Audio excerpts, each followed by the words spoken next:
la posición de 3 parlamentarios que mostraban cierta reticencia a la ley de elecciones obligatorias, estas conocidas como PASO.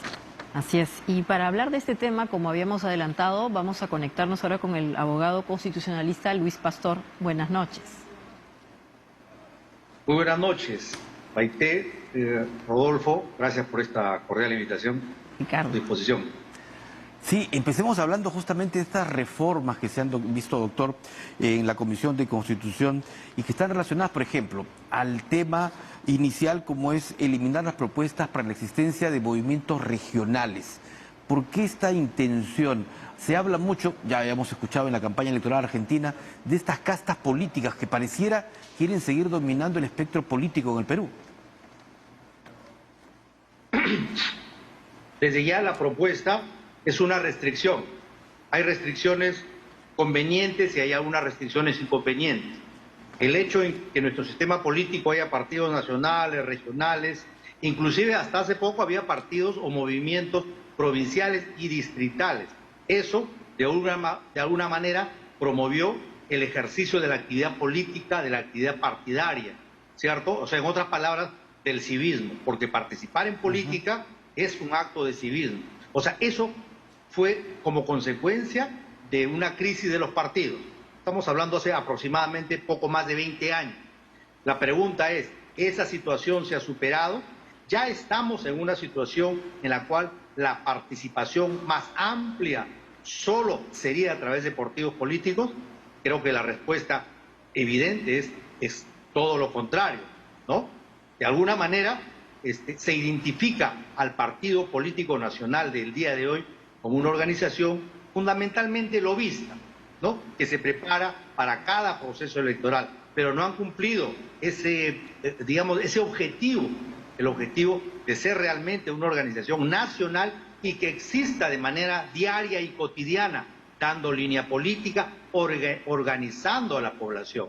Ese rol no ha sido cumplido por los partidos nacionales, por lo tanto, el día de hoy, plantear que tenga futuro esta reforma constitucional sería un grave daño, no solo en el aspecto jurídico, ni siquiera es lo más importante, sino afectaría como tal el sistema democrático. ¿Por qué razón?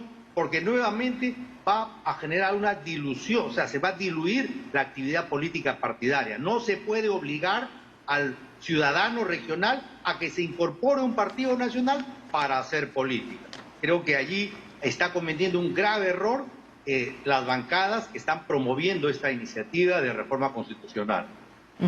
Doctor Pastor, quienes de alguna manera están promoviendo esta iniciativa indican que esta probable norma lo que plantea es el fortalecimiento de los partidos de orden nacional y que evidentemente esto es mucho más acorde con lo que justamente estamos diciendo, que va a dar mayor espacio a la institucionalidad de los partidos políticos en contra de organizaciones más bien de orden más local. ¿Esto a usted le parece coherente? ¿Qué elementos hay para defender el hecho de que existan movimientos de orden local que eventualmente, por ejemplo, podrían representar mejor el sentir de quienes se afilian a ellos?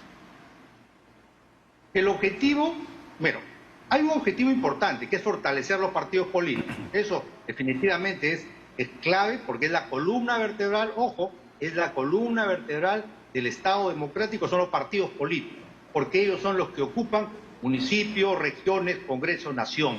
Por lo tanto, es un bien jurídico fundamental, por un lado. Pero por otro lado, para que funcione la democracia, tiene que haber participación ciudadana. El Perú somos un Estado con dos tipos de democracia que convivimos legalmente: la democracia representativa y la democracia participativa. La representativa, presidente, Congreso; la participativa, regiones, provincias y distritos. Son dos sistemas muy diferentes. Para que exista participación, para que las gestiones municipales, regionales, sean exitosas, no solamente requieren recursos, requieren participación ciudadana, porque su sistema es fundamentalmente de gestión pública y de fiscalización, aspecto fundamental en la democracia participativa, no en la representativa. Es por esa razón que el hecho de que existan partidos regionales o movimientos regionales, provinciales y distritales, como hasta hace poco, Eso promovió la más amplia participación ciudadana en la actividad política y en la gestión pública. Y eso es algo, considero, muy destacable, que se inició no solo con la creación de los partidos regionales y locales, sino cuando se reinstauró la autonomía, municipal. Estamos hablando del año 1980. O sea, tenemos 40 años en la cual ya no solamente hay una participación en la gestión pública, sino también una participación política a través de esas organizaciones regionales, provinciales y distritales. Pero ¿cuánto? Las provinciales y distritales ya fueron desterradas, las regionales estarían queriendo desterrarlas. Creo que sería un contrasentido en ambos ámbitos, en el del fortalecimiento del partido y también en la participación del ciudadano en la actividad pública, política y partidaria. Doctor Pastor, pero ¿cuánto interés hay realmente de los partidos políticos en ser fortalecidos o en fortalecerse? Porque si vamos viendo las normas que se aprobaron justamente para mejorar la vida partidaria, necesitamos un ejemplo solamente, el financiamiento público que se entrega por parte del Estado a cada partido.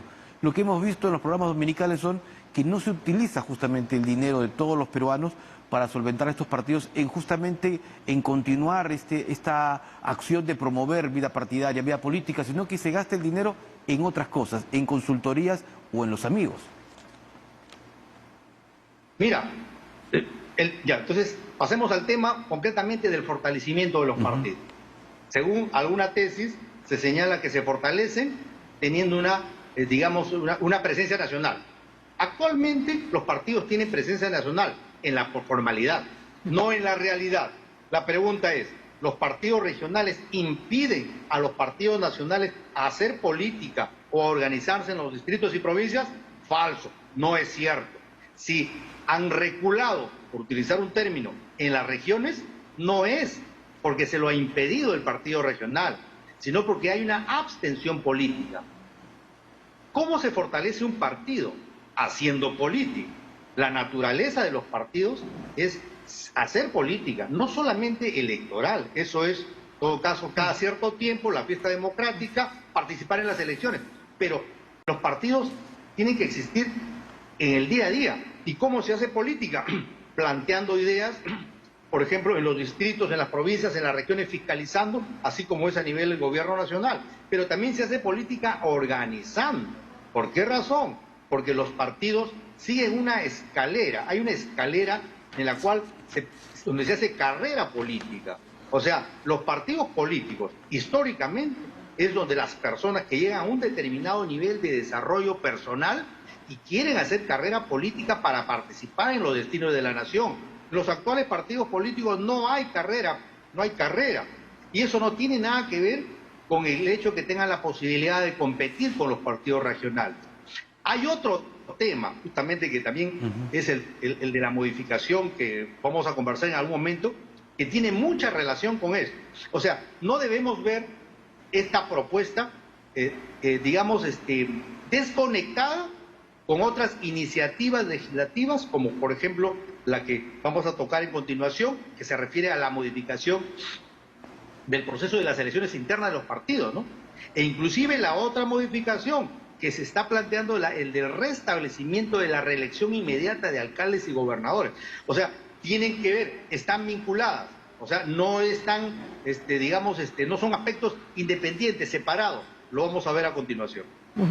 Ahora, en verdad también lo que usted comenta es importante, doctor, porque hay algunos partidos que incluso en el Perú han aparecido en el ámbito local y después escalan al nacional, que también podría ser una ruta de fortalecimiento. Somos Perú, por ejemplo, tiene además una vocación descentralista, por poner un caso. Esta viada entonces se corta con este tipo de iniciativas. Mira, ha puesto un ejemplo que no estaba en mi análisis, pero efectivamente tenemos partidos como Somos Perú, que nació en un distrito, nació en Miraflores, Lima, Nación, o el partido de Alberto APP, Andrade. ¿Cierto? El de Andrade, o el otro partido, el de César Acuña, el APP, que empezó en Trujillo, victorias trascendentales contra el partido histórico del partido aprista, luego fue a la región, luego es un partido nacional. He ahí un ejemplo a seguir en el mejor de los casos, ¿no? Me parece muy interesante ese ejemplo, ¿no? O sea, del distrito a la nación. Claro, perfecto. Es otro argumento de fondo que estaría, ahí sí, bueno, podemos hacer un análisis ya constitucional, jurídico constitucional, ¿no? Porque este tema no solo es jurídico, no es social, hasta cultural, ¿no? Pero viéndolo jurídicamente, el ejemplo que has dado encaja definitivamente en el artículo segundo y el numeral 17 de la Constitución, ¿no? Ese es un ejemplo concreto. Sí.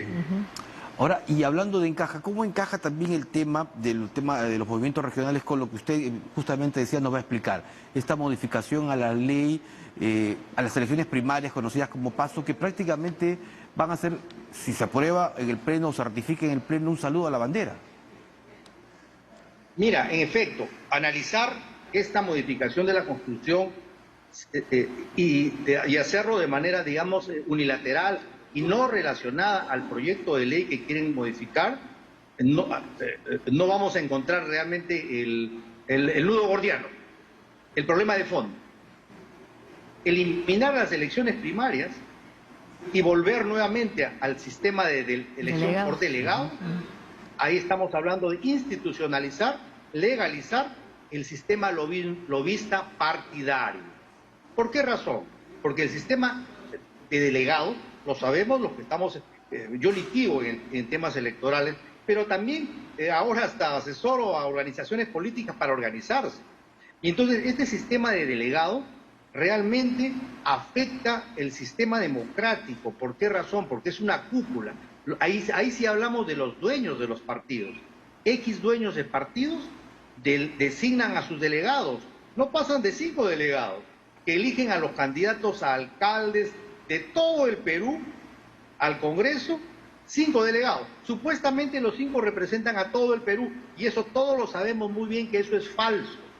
Y entonces 5 personas, dueños del partido, obviamente con una relación lobista con el dueño, con el promotor inicial llamado secretario general o presidente del partido, ellos determinan las candidaturas y por lo tanto allí ese partido abortó. Ese no es un partido. Por esa razón que esta reforma que se hizo hace 3 o 4 años atrás, creo que sí es valiosa, el de las primarias. ¿Por qué razón? Porque eso permite al partido, ahí sí permite que haga política, que se organice con anticipación, con mucha anticipación se organice para participar y obviamente para ganar el apoyo popular. ¿Por qué razón? Porque no solamente van a votar los de su partido, sino van a votar los independientes. Es un mecanismo de invitación al independiente a que se organice político-partidariamente. Entonces, las personas que están promoviendo que se elimine, digamos, el sistema de partidos regionales, en el fondo, ¿qué es lo que quieren realmente? Es ya no solamente tener el control del Congreso, de la Presidencia de la República, me refiero en ese concepto del sistema lobista, partidario, patrimonialista, sino también lo que quieren es repetir la misma historia a nivel de regiones y de provincias y distritos. Y eso no solamente afecta el sistema democrático, eso es un incentivo a la corrupción. ¿Por qué razón? Porque ¿cuál fue el argumento principal, por ejemplo, para la abolición de la reelección inmediata de alcalde? Y tiene que ver también con el primer y segundo punto. ¿Por qué razón? Porque la reelección inmediata implicaba utilizar los fondos públicos para las campañas reeleccionistas, pero no de los partidos políticos, sino vuelvo a hablar de esta red lobista que se forma alrededor del Partido Nacional, pero que también comienza a surgir a nivel de los movimientos regionales, ¿no? Es por esa razón, es por esas consideraciones de que es totalmente inconveniente, no es conveniente, afecta a la democracia y afecta a la salud pública y afecta también los recursos públicos. ¿Por qué razón? Porque el objetivo es institucionalizar, vuelvo a repetir, el sistema lobista partidario, ya no solamente en la democracia representativa nacional, sino a través de este sistema regional, provincial y distrital llamado gobiernos locales y regionales. Bueno, le queremos agradecer mucho por sus reflexiones, doctor Pastor. En efecto, todo parece indicar que este tipo de medida afectaría incluso, me parece, el derecho constitucional de participar políticamente, porque nos estaría quitando una vía obviamente para hacerlo de manera directa, que es justamente en el caso de los gobiernos locales y regionales. ¿No? Así que, bueno. Exactamente, una última reflexión. Sí. El soberano, ¿cierto? En los estados democráticos, el soberano es el pueblo. Y los sistemas justamente modernos lo que promueven es la más amplia participación de la ciudadanía. Eso es lo principal. Y eso, obviamente, se va a materializar luego de un proceso de participación en la integración de este ciudadano a un partido político, por ahora regional, por ahora también nacional, pero si los partidos nacionales cumplen los prerequisitos, que es hacer política y obviamente dirigir realmente los destinos del país, en ese momento ahí estaríamos preparados para tener partidos nacionales. Exacto. Muchas gracias. Muchas gracias. Y bueno, nos vamos a ir con una foto de la historia como siempre. Así es, 1921 es el retrato grupal del Palacio del Marqués de Torre.